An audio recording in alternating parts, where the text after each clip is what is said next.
Morning, everybody. I'm super excited to welcome John Jahnke from Tackle.io. John, welcome. Great to be here. Thanks for having me. I'm super excited to talk to you about the marketplace, where it has come from, where it is, and where it's going. But before we get going, would you please take maybe a minute or two to introduce yourself as well as the company? Yeah, so I'm John. I'm CEO of Tackle. We started Tackle in 2016, and my co-founder, Dylan Woods, had the vision that the cloud providers would change the way that software was sold. And this marketplace thing represented the initiation point of that.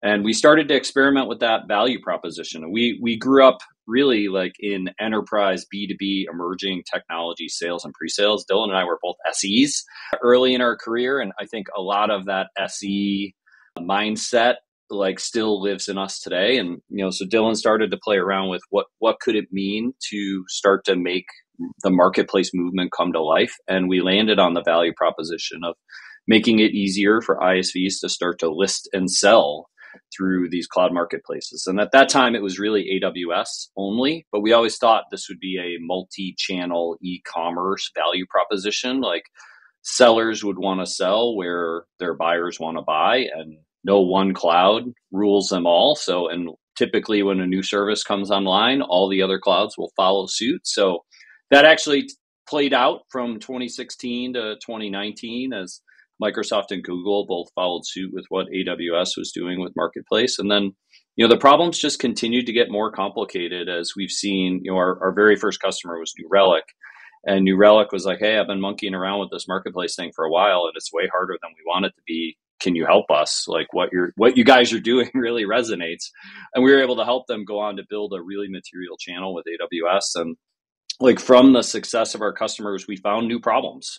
And it was not just about like tapping into the clouds and the cloud budget and doing deals, but it was about the workflow of selling and how you make it easier as an ISV to sell more, sell faster, sell more efficiently by tapping into these cloud budgets and platforms and large programs that were happening in the enterprise. And so much has happened since then, and I live in Buffalo, New York. Our team is born and built remote. So 160 tacklers all around the US and Canada. And we just have a lot of fun helping all partner types now, just beyond ISVs, all partner types embrace, going to market through the cloud providers. That's amazing. So I want to dial back a little bit, go back to the moment of conception. Talk to me, because I love talking to founders. I learned a lot, and everybody has a unique way of sort of coming up with the idea and then starting. So go back to the moment when you and your co-founder, maybe weeks, maybe months, maybe years, that you're kind of going through this idea, noodling on a napkin. Walk us through that journey. Like, how did this form? How did this come about? And how did you start? Yeah, it wasn't a one-time thing. So Dylan, Brian, and I, there's actually three of us. We all worked together at a software company called Greenplum. And Greenplum was a big data analytics company, kind of a pioneer back in parallel database universe. Before Snowflake existed, before like cloud services like Redshift existed, people did that inside of data centers. Greenplum was one of the ways they did that. And at that time, I joined from EMC. EMC acquired Greenplum. Dylan and Brian were there. We all came together as a team, and we're just helping big enterprises solve these problems. And, for me, it was my first time in a more entrepreneurial environment. Dylan and Brian were longtime startup guys, and we just kind of meshed, had a lot of fun working together. So I do think so much of the origin story of a company starts with the team. Who do you want to work with? Who are you inspired to work with? What are their strengths and weaknesses? What are your strengths and weaknesses? And how do you blend together to actually be a team that can succeed? Because starting companies is hard. Building startups is hard. And you have to have the right mix of mindset and experience around you. So I'd start with that first thing, team. And way back then, 2010, we didn't know we were going to start a company together, but it just kind of naturally happened. And then Dylan is really our CTO, pioneer, visionary, can see around corners unlike many people. And he really was the one with the idea, but the idea started with this idea of provisioning software is really hard. And it's still to this day is pretty hard. I talked to lots of software companies, and automating the provisioning process tends to fall pretty far down the engineering backlog. Product-led growth companies are born with that at the core of who they are, but a lot of companies, B2B software especially, don't start with that product-led mindset. So provisioning was a problem, and it was a unique problem. And we'd spent a lot of time in container the container world. So there was a lot of experience with provisioning. So we played around with provisioning, and that actually led us to Marketplace because we thought Marketplace could help people provision software more easily. But what we discovered was all of the commerce problems that existed with Marketplace. So it really, I mean, you could go through those early days. There was a solid year of experimentation with the Marketplace in these formative periods to try to figure out what was the value prop that resonated with who we thought our economic buyer would be. Our economic buyer would be an ISV. And then how could we deliver value to them in a way that they would be willing to pay for? Like you got to solve these fundamental problems of product. Are they willing to pay? And then can you make them successful? And I think like as a team, Dylan is a kind of engineer mind, visionary mind. I'm more of like a go-to-market, pre-sales, marketing mind. And our third co-founder, Brian's really a partnership mind. And the fact we were built on top of the clouds, his partnership BD experience proved invaluable for pioneering the way this works. So I start with team, then you get to product market fit and how do you solve a problem that uniquely someone will pay for? And then how do you start to think about scale? And I mean, there's so much more to it, but that's a bit of those like formative moments of Tackle. So going back to 2016 timeframe, right, when you were starting, what was out there? Like, who were the other players? Was it sort of a completely blue ocean, or were there other players in different ways that you thought you could do a better job than what they're doing? Like, what was the market like? Yeah, it was a blue ocean. I mean, like people would say Tackle was a category creator at that time. The only way to embrace these cloud marketplaces was to build. And no one wants to build software to sell software. And we looked at companies like Shopify and companies like Stripe and who had really changed the nature of the way commerce was happening. And we're like, why hasn't that happened in B2B software yet? And so at that time, it was very early, and I'd still say it's super early as far as like when you look at the dollars, $1 trillion of B2B software sold, only maybe 50 billion of it's flowing through the marketplace. It's 5% adoption. That's growing 100% year over year. It's a lot, but so it was pretty blue ocean at the time. And I think we operated in that way for a few years. And it was a really common question. People would say like, is this really a market? Like, is there a scalable business there? But we always looked at that, like selling software is the most expensive part of every software company and is yet really to be optimized even to this day. So like the combination of all that is just all these mega trends. You have the cloud trend, you have B2B software sales efficiency trend. At the time, like we kind of were still pretty young when COVID hit, which was, I think, a pretty pivotal point in evolving the way B2B companies purchase things, kind of like rapidly accelerated this digital transformation of the B2B procurement process. So, just a lot of different factors. But then going back to 2016 when you're starting, right, you saw this as a big idea, big opportunity. Therefore, the solution requirement is possibly also big. What was your MVP? Like, where did you start? And why did you start there?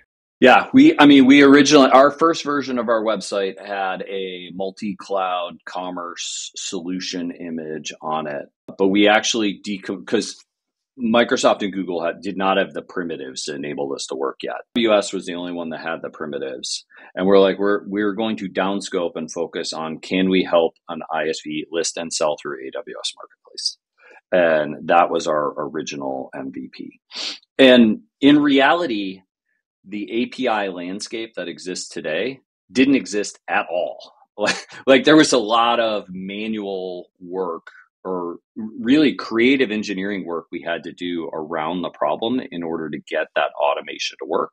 And then we were able to work with the clouds to start to say, there's a better way to do this. API-driven architecture would make this easier for everybody. But downscoping down to that unique value prop. And when we got there, we're like, we think the future will be multi-channel, multi-cloud e-commerce, but like, let's just see, can we get to 50 customers with AWS?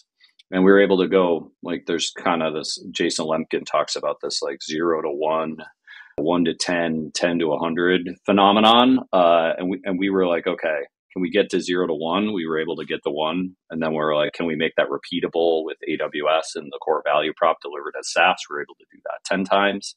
Then we're able to scale it to 50. And the amazing thing that happened in that 0 to 50 journey was our customers really drove our requirements, because they're like, this doesn't work for finance. We can't track offers. We can't track metering records. How do we solve all these problems? Which really just started to build the backlog of everything you needed to do post that MVP.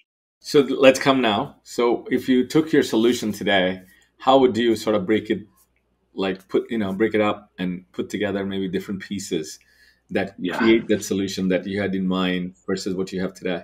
It's been so there's really 4 pillars of Tackle, and there's a lot of smaller pieces under the covers, but we've built a data system that allows us to analyze your marketing and sales funnel to give you buyer intent for cloud. Because this is not only about helping people sell through the clouds, it's helping them map their demand gen and sales systems to the clouds. So we built this data system. That's one pillar of the product. There's a lot of different ways to use that: sales use cases, marketing use cases, corporate strategy use cases.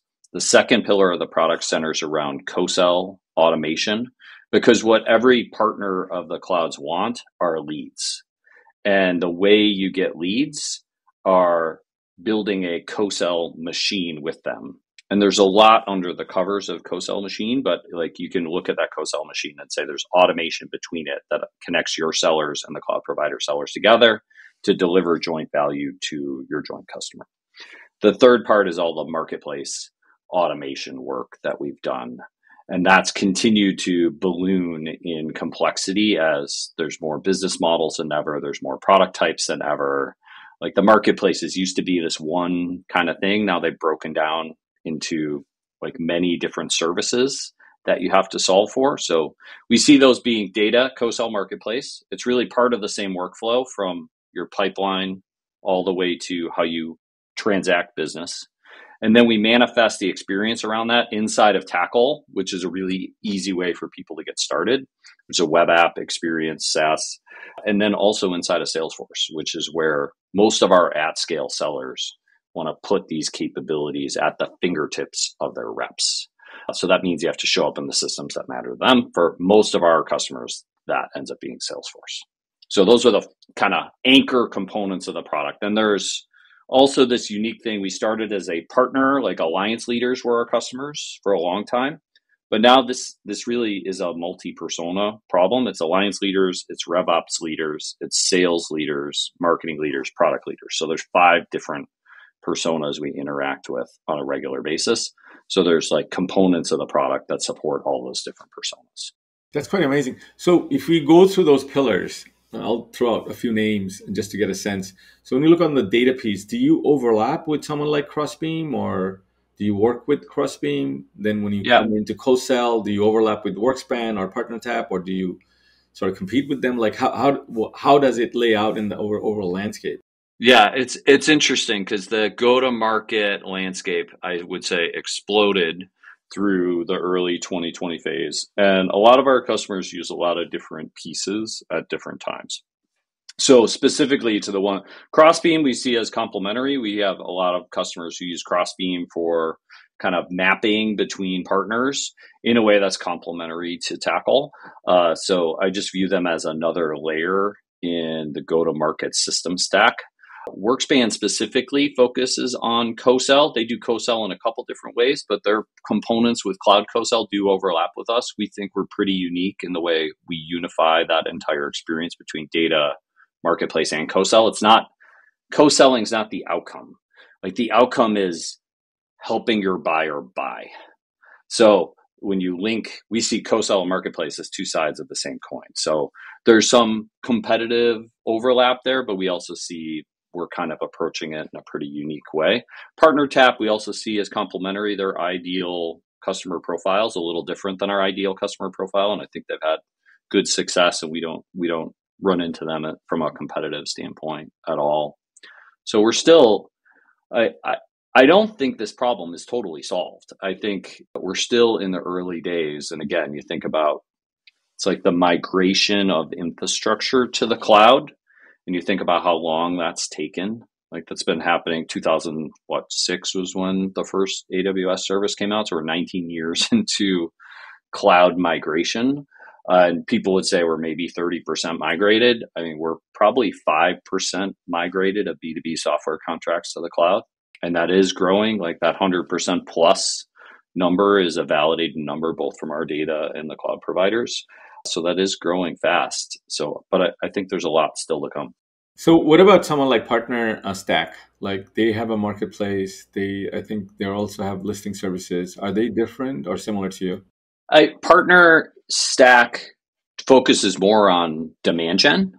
So, and again, this is where it gets really complicated. So again, we see Partner Stack as complementary. We partner with them. We have joint customers because ultimately everyone's trying to figure out their marketing system and sales system and how to layer all these additional routes to market into their marketing and sales system. So a lot of these tools fill pieces of the puzzle, but don't solve the entire universe of the problem. And yeah, I mean, I look at Salesforce, a lot of people will be like, Salesforce is CRM. Salesforce is a go-to-market integration platform because all of those tools integrate into Salesforce. All of those tools meet inside of Salesforce environments, and you can blend signals of these tools together in order to create the best experience for your buyers and sellers. Like I like the idea. Sixth Sense is an interesting one from a marketing signal perspective. We see a lot of our customers use Sixth Sense to identify when people are in market for their product. And then they marry that with a high propensity to buy signal from Tackle. Like this is a high propensity to buy Microsoft customer. Put those two things together. If you have uniqueness in Microsoft, this lead should get promoted in a different way. I think you can see a lot of those tools starting to be used in complementary ways. So then coming to your customer base across these four pillars, do they need to start with the first pillar or they can start? Like what is the buyer's journey from your customer base perspective? Where do they start and what do they do as a first step? Yeah, we try to meet them where they are and then help them on their journey. If someone was blue ocean, had not done anything with cloud go-to-market, we would start with data to help them build a strategy, to help understand their ideal customer profile, to help them analyze their ideal customer targets, to determine their association by cloud, to build a execution plan based upon the customers they want. So, but a lot of people are not in that zone. A lot of people have done something and they've done marketplace or they've done co-sell or they've done some deals, but they haven't figured out how to get it all working together. So a lot of times we're meeting people there and then we're just trying to decompose the way they want to sell and the way their buyers want to buy and then how we could help them. So there is a fair amount of tool consolidation happening right now. There's a lot of people who built software that no longer want to maintain it or migrating to Tackle. And then the third scenario we see is scale. Like we support, $3 to $5 billion cloud go-to-market sellers. The problem at scale is very different than the problem at start. So again, that becomes a business process mapping. It becomes system mapping. It's a much more enterprise kind of deployment strategy. So again, like really simple, start with data, come up with your plan for focus, get selling, build the muscle. In between, it's like, how do you get the system working the way it should be working at scale? It's a different story. So when it comes to, sort of the hyperscaler, you started with AWS, Microsoft, Google, etc. How do you overlap? Where are the commonalities and where you kind of bridge together? Can you kind of walk us through that entire customer experience and journey? Sure. We're an extension, like I view us as an extension of the cloud platforms. And they're at the point where they're building APIs. We bring those API experiences to life for partners. So it's very complementary. That does not mean that they will not create ways to use those APIs easily. They all will, which is great. It still puts an onus on the end partner to understand those APIs and be able to take advantage of them. So there's a build scenario that still exists with the clouds. And then there's what's our joint roadmap? So we are deeply tied in with all three of the hyperscaler product teams. And we're constantly talking about the problems of the ISVs, the problems of the channel partners, the problems of the buyers. How do we align on the best way to solve those? So we have pretty tight and complementary roadmaps, which I think is a big value that we bring to our customers, because honestly, I talk to ISVs who do this themselves. I'm like, we have a whole company that does nothing but focus on this. And it's hard. It's a lot. It's a lot of moving pieces. Everything's always changing. You have a tiny team who's trying to do this. I can't imagine how they're going to keep up. So while there is some like competition with the cloud providers, I don't view it truly as competitive. We help their partners sell more, sell faster, which is the outcome both the cloud provider and the partner want. Got it. So coming back to sort of, let's say from a brand perspective, right? ISV, that let's say they build a cart or a catalog, right, on your platform. So the end buyer can directly come to the brand, but they can also come through the hyperscaler marketplace. How does that engagement with the end buyer comes in? Because I'm going to come to the partner side, like the go-to-market piece, but I wanted to understand how would the end buyer buy from a brand? So this is going to get into like a little more nerdy detail of the way these marketplaces work. So in general today, people do not go to the cloud marketplaces to initiate the buying experience. Oftentimes, when you think about how either of us would solve a problem from a B2B standpoint, we'd go to Google, we'd search it, we'd try to find some content, we'd try to find content that looks like both our company as well as the problem we're trying to solve. We'd research that. We'd get to, okay, who's someone that solves it? Then we try to figure out who's like them. And then we do some research to be like, okay, this feels like the thing. And then you get to the point where you've directionally made a decision, but then you have to figure out what's the best way to buy it. So this is the spot where like the clouds enable you to do this a couple different ways. Like the most common way is still this enterprise private offer where you use the infrastructure of the cloud from a contract commitment standpoint in order to facilitate a custom deal through the marketplace. So you do this thing called a private offer. It'd look a lot like doing a direct deal, but would be easier and faster. Or the other option is you'd route your buyer directly to your marketplace landing page where they could go and initiate a purchase. So that would be similar to going to your website and kicking off a purchase, but you'd be doing it on a different website, which is one of the marketplaces. But we're starting to see AWS announce something at reInvent where they're starting to decompose where you initiate a purchase and allowing you to embed purchase initiation in different places. You can embed it in your website. You could embed it into your product. You could embed it into a custom storefront that one of your channel partners had. So then you could start to control routing demand to a place that you own and then fulfilling it via the marketplace. So I said a lot there. There's like a kind of, how do you sell direct with the clouds way? That's this private offer thing. Then there's a product-led growth way where you go to a usage-based listing in the marketplace catalog. And then there's connecting to either of those via an alternative location, which is a new way. It's like new frontier of storefronts are starting to happen. So that's the most common. Everybody started with enterprise private offers, complementing with product-led growth. These storefront concepts are just starting to come online. So maybe, John, if it's possible, take a customer that you have published on your website as a user story or a use case or case study. Can you kind of walk us through that journey that would just illustrate what you just said from a product wise? Sure. Let me try to and this is where it's interesting to look at where the ISV is at in their life cycle and how they're trying to inject cloud go-to-market. Like Wiz is a really fascinating story. Wiz, fastest company to 100 million in ARR, fastest company of 500 million in ARR. When they were building their go-to-market system, they said, we want to build a product and we want to build our go-to-market system multi-cloud, cloud go-to-market native. And they actually launched in AWS, Microsoft, and Google as they were launching the product. It's pretty sophisticated. This is not, I would say this is becoming more common today. Wiz was very much a pioneer in this. And they were able to launch, and they really had a more enterprise-focused sales motion.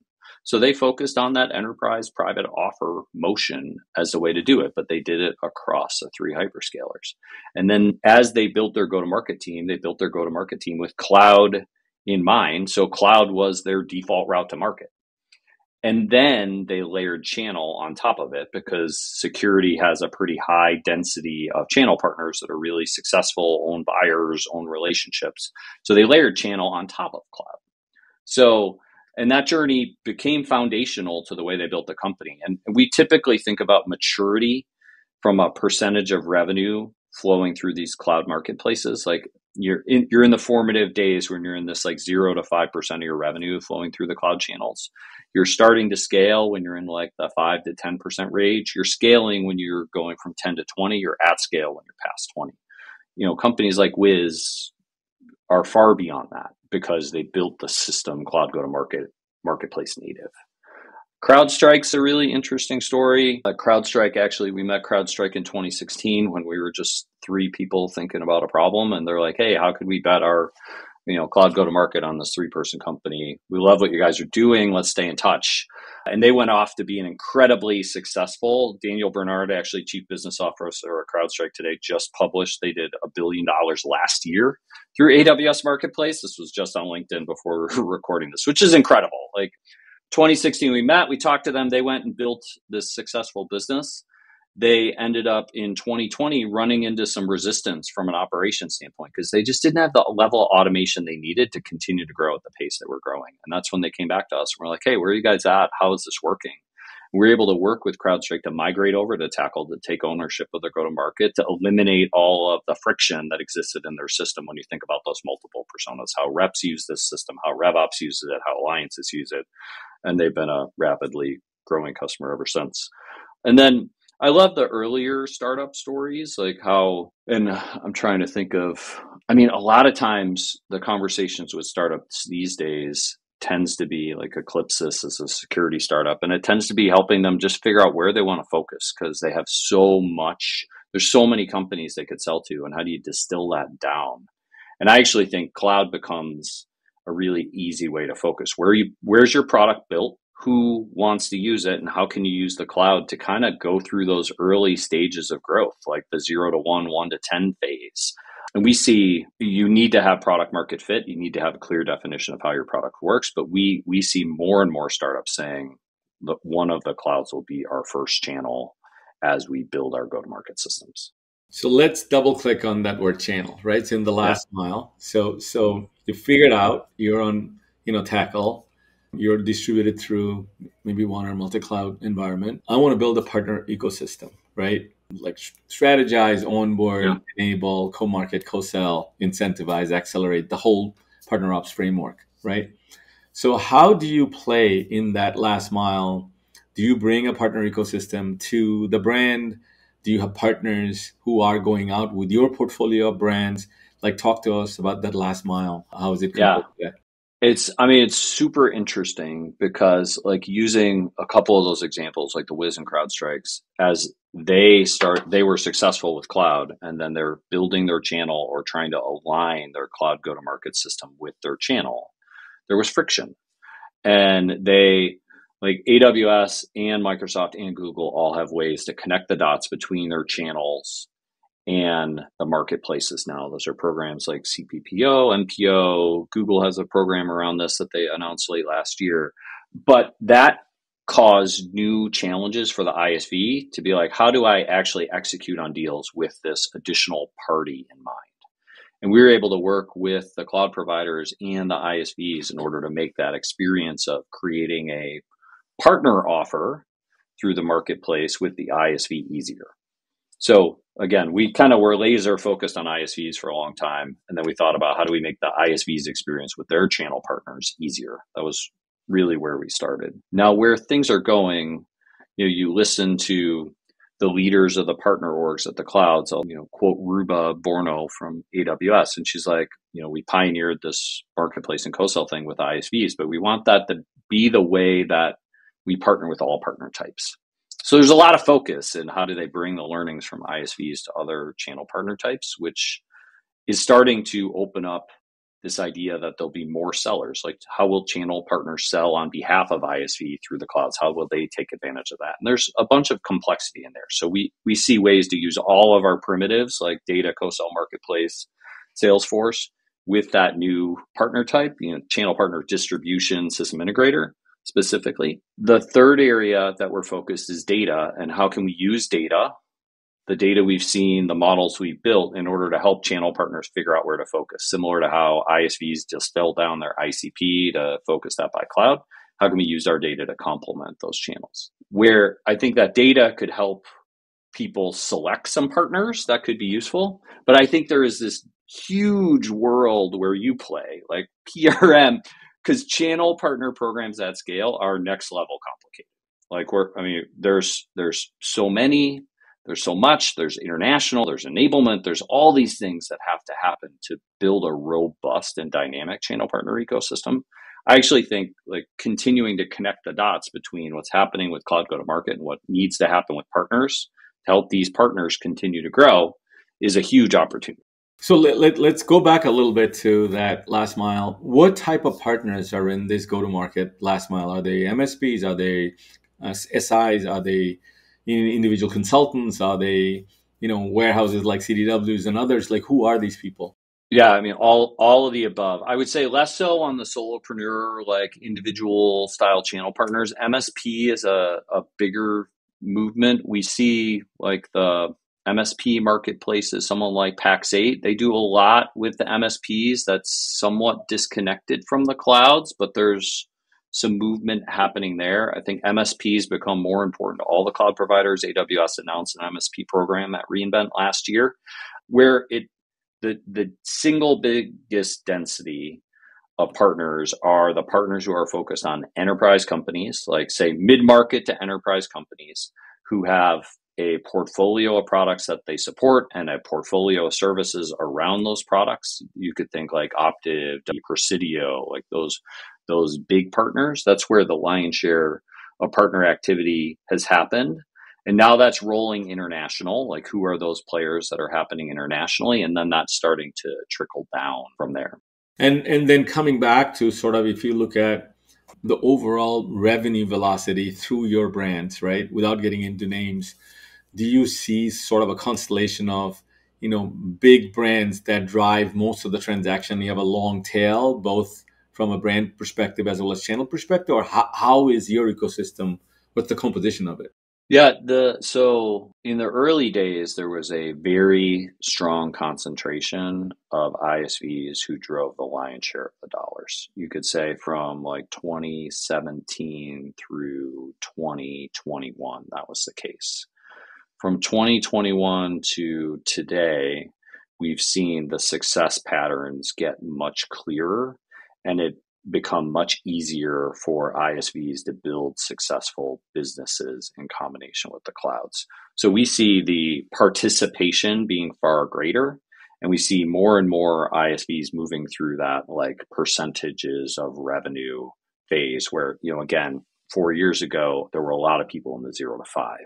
Where now there's a lot of people in that 5 to 10, 10 to 20 phase. We're just trying to figure out how big is this? How do I connect all my programs together? How do I make this really easy from a go-to-market standpoint? So much broader success. Where there's still, I would say, a lot of trial and error is with earlier stage companies because, frankly, they're still trying to figure out how to sell their product. They're trying to figure out how to price it.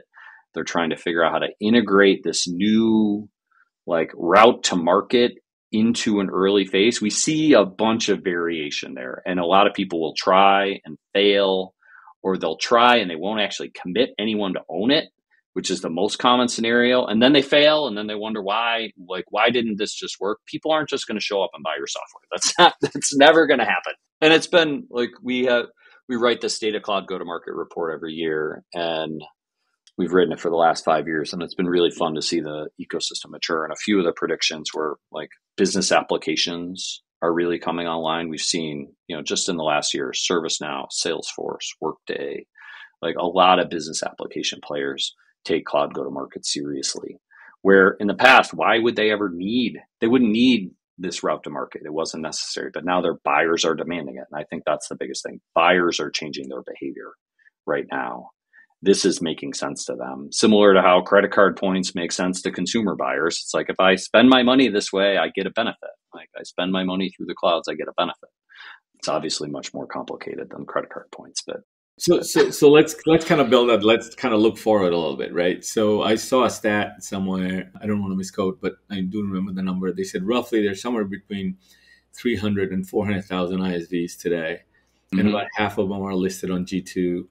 But 80% of the reviews come from about 20% of those, and majority of those 80% reviews come from the big hundreds. Yeah. So when you look at reviews, tells me user-based concentration. So when you replicate that on the buying dimension, and if you kind of click forward, where do you think the marketplaces will grow if you have to look at maybe 18, 24 months horizon based on what you have heard from the three hyperscalers, right? Where do you think they're trying to go, and where are you trying to go with that? I mean, I think they all want to, and it's interesting when you decompose, like, what is AWS at its core? AWS at its core is a retailer, like, and the book, The Everything Store, like, you can apply a lot of those principles to the way AWS thinks about AWS Marketplace. So AWS just in the last like few months said, you can list any product on AWS Marketplace, even if it's not built here. You're not going to get the same benefits. You're not going to use our commitments. You're not going to be able to draw down. Our reps aren't going to get paid, but you can use the fulfillment infrastructure, feel free. Like, that's that everything store concept. Like, Google takes a much more curated approach where it's like what really aligns to Google from a infrastructure standpoint, from a core service standpoint, from a field standpoint. And they get really focused on, like, when an ISV works with Google and they can meet the criteria, they're going to be successful because Google's really committed to that. Microsoft's in between. They're still working through exactly how Marketplace fits into this. And they've invested massively over the last few years, but they all take a slightly different approach. And I do think there will be more software. It's like Moore's law, but like more software. Like, every function is being decomposed. Every role will have an agent, will have a co-pilot, whatever it is. Every role will have multiple because the applications those roles use will have individual co-pilots. People have to get those to work together. Like, there's this, I think, surge, and we're still in the earliest days of AI. I think all the AI infrastructure stuff is super cool. But when you actually think about knowledge workers using AI to change the way they work, to get more efficient, like, we're so in the early days of that. And there was I think there was a Sam Altman line where he's like, hey, in the future, there's going to be a single founder with 10,000 GPUs selling their software product. Like, that's a really interesting distribution problem to think about. Like, if a lot of people wanted to get access to that, how would that happen? So I mean, short answer, I think there'll be more in the catalogs. I think you'll see more dollars flowing through these platforms. I think you'll see them all get creative as to how to help partners meet their buyers where they want to buy, because that's good for the platform. It's good for the partner. It's good for the buyer. And, I think the growth endurance is there for many years. So let's come to the word AI, right? So you talked a little bit about agents, Copilot. So when you look at your transaction mix today, do you have a sense? I saw a Battery Ventures report that in second half of 24, a bunch of enterprises ran POCs using various sort of AI tools, right? About 5.8% of them went into production, but even partial production, right? Yep. So POCs are one thing, but transaction-wise, what are you seeing as pure play products that are purely, now Synthesia may be more of a prosumer tool versus an enterprise tool, but products that are really, really focused, right, on AI versus people are blending in AI. Do you have a sense what the velocity you're seeing? Yeah, so we have not done that analysis. It's an interesting question. I think there's a lot of analysis work we're always doing, but it is an interesting question. We definitely see all vendors integrating AI into their product suites. And there's been some interesting research published about, are people able to command a premium for those AI add-ons, or are they just expected to be table stakes at this point? I think a lot of people are using AI to defend value from like the boom era of software. So you're not seeing like this massive premium unless you can be really clear and compelling about the value delivered for that AI add-on. All the AI companies who are getting to go to market scale are using the clouds. I will say that. And the clouds are all working really hard to figure out how to integrate the AI ecosystem around their platforms. So you'll see this probably, I mean, like if you looked at Anthropic press releases with all three cloud providers, they're all like jockeying for the next generation of AI tooling to work with their infrastructure, take part in their marketplace. So there's definitely a lot happening there. I do think it's early. I mean, it's no doubt it's here to stay. Just how does it play out? I mean, I've been so focused on thinking about B2B software distribution, I haven't had as much time to think about how AI evolves, but it's going to be interesting to see. But you kind of said it, John. So I really want to go there and see what your thoughts are, even if you have to kind of speculate a bit. So far, hyperscaler, if you look at especially last 5 to 7 years, right, kind of driven this whole marketplace velocity, and you have been a pioneer in that space. So when you look at these 3-4 large models, right, it is obvious the models are going to get commoditized. They're already commoditized, and token prices are going to be zero, like the way data, prices is zero, right? So AT&T owns the customer. They give away the bandwidth, and they're just bundling and bundling and bundling. So very likely these model companies are going to be app companies. They already have marketplaces. So what is your take on how do you see, Tackle evolving into integrating with them, playing with them? What the overlaps? What are you hearing from them as per se? I think like this decomposition of marketplaces that's happening right now, where people are breaking down marketplaces into a variety of services that do different things.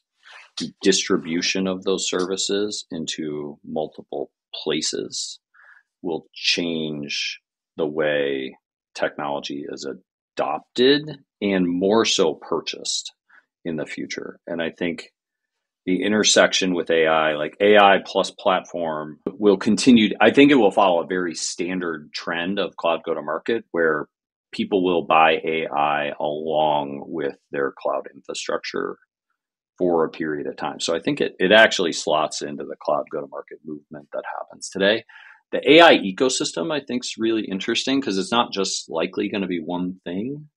Like, will there be an AI cloud, or will all three clouds be AI clouds? It's probably both. Like, both will be the answer.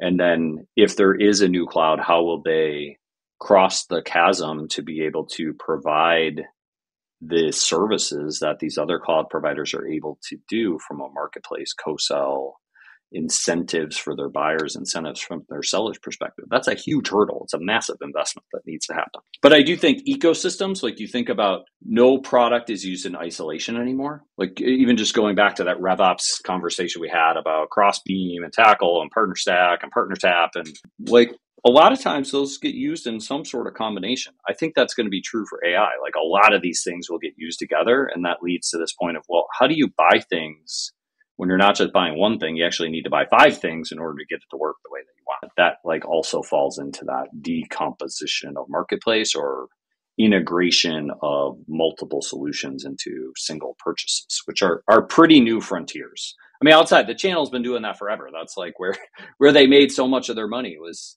system integration. Like, how do I put things together to deliver value to my end customer? That needs to be digitized from an experience standpoint. So let's talk about change, because this entire discussion has been about change, evolving from like a simple idea to a complex set of solutions with 4 pillars. You're playing with the big guys, you have a big vision. So talk to us a little bit about John Jahnke as a leader, how the journey has kind of taught you and got you ready for the next wave of change, because AI is going to be a massive change, as you talked about, right? What is your style? I know, as you said, your team is remote. How do you work with them? How do you pull them together? How do you galvanize them to these pivot points to get them ready and excited? Being a first-time CEO is one of the most humbling jobs, because you go from this point where most people who take this leap have had a pretty successful career. And a lot of times their successful career was in a single vector of a company. Like, I grew up in go-to-market, so I did a lot of different things in go-to-market, but I still grew up in go-to-market. I worked with product, I worked with marketing, I worked with finance and people and legal and all these other functions, but I didn't really understand how they all worked or how to lead them. Like, there's this first chasm crosser as a leader where you have to acknowledge like your job is to set context and empower people who know more about what they do than you do to do their best work. So I think a lot of the way I try to work is just to acknowledge who I am and what my strengths and weaknesses are and what kind of team I need around me to be successful, and then put that together into a unit that can succeed. Growing up in go-to-market, I start with customer always. Like I spend so much of my time with customers and partners. That's where I love to be. Learning from our customers and their pain is what fuels our product roadmap and our vision. And again, like as a leader, you just got to decide what kind of style. There's no right or wrong style. There's another CEO gave me a book it's called Outsiders, which is about non-traditional CEO profiles and how they're successful. Like there is no single profile for a CEO. Like they come from all different places. But again, it's your willingness, I think, to just be honest with yourself about who you are and what you do and figure out how to put a system together to thrive. So, and I think remote's really interesting. I love remote. I'm from Buffalo, New York. There's not a ton of companies here, especially when you work in tech. Like I always traveled 85% of the time for my tech jobs, and that was painful, especially when you have a family. And when we started the company, that was the core tenet. Dylan and Brian were from Boise, Idaho, lived the exact same life. And we're like, all right, there's a better way. GitLab did it. We can figure this out. But it poses challenges. How do you collaborate? How do you communicate? You have to be super proactive. You have to communicate more. So we're always trying to figure out how to run the best remote company. And we use the basics of like, let's be the company we want to work for. And I think that's worked for us so far. So, I mean, and again, I grew up in SE, like, and to this day, that is like my default persona. I try to be helpful. I seek to understand. I propose solutions. I like people and engaging with people. And it's been fun to see that default persona evolve. So I have one last question, and I can see a couple of gray hairs there. So is the John with a couple of gray hairs, if you had to go back and advise the 22-year-old, what would you say, one thing about the journey that you led to get that person ready? I mean, you got to be willing to try and take risks. Like I think I wish I would have taken the risk earlier, but I grew up a lower middle class kid, and like stability for my family was priority number one. And at that time, I didn't feel like I was capable of taking the risk. I think like hindsight being 2020, I would have taken the bet on myself sooner. And then like be resilient. Like I think learning how to embrace, ask for, welcome feedback, finding people around you who are willing to give you feedback. Like the more you figure out resiliency early in your career, the better off you'll be as you try to take on one of these journeys, because they're hard and there's no straight lines. And if you're CEO, you get asked all the questions no one wants to answer. And you just have to be willing to like always think glass is half full and power through. Like, so resiliency would be my other advice. That's brilliant. So John, we're at the top of the hour. I have way too many questions, so I have to have you back. But thank you for being here. It's been a pleasure. I learned an enormous amount, and I'm sure our users and customers will learn a lot too. Yeah, super fun chat. Thank you. We'll see you hopefully again. Thank you.